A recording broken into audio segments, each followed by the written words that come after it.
Меня зовут Александр Хавренко. Здравствуйте. Официальный Токио выразил протест России в связи с решением Москвы выйти из двустороннего соглашения об облегченном посещении южной части Курил японскими гражданами, бывшими жителями этих островов, а также из договора о процедуре взаимных безвизовых поездок.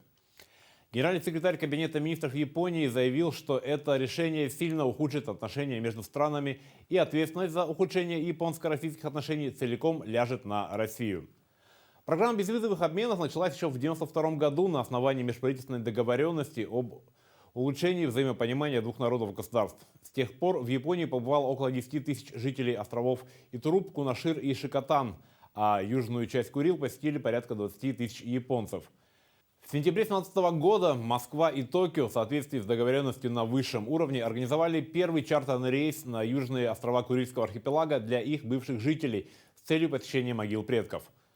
В марте МИД России заявил, что Москва прекращает переговоры с Токио по вопросу мирного договора из-за введения Японией односторонних ограничений в отношении России в связи с ситуацией на Украине. Москва также вышла из диалога с Токио о налаживании совместной хозяйственной деятельности на Южных Курильских островах и заблокировала продление статуса Японии в качестве партнера Организации Черноморского экономического сотрудничества по секторальному диалогу. Сейчас японцы якобы удивляются такому решению, хотя еще в марте Япония приняла несколько пакетов санкционных мер в отношении России. В санкционные списки уже входят более 800 граждан нашей страны, а также более 250 российских компаний и организаций. Помимо этого, Япония заморозила активы порядка 10 российских банков.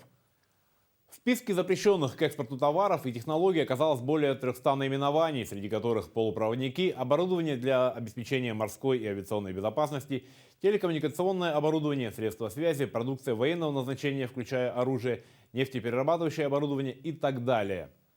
Ответ России последовал через полгода. За это время Япония не предприняла попыток наладить диалог, а теперь в ухудшении отношений обвиняют Москву.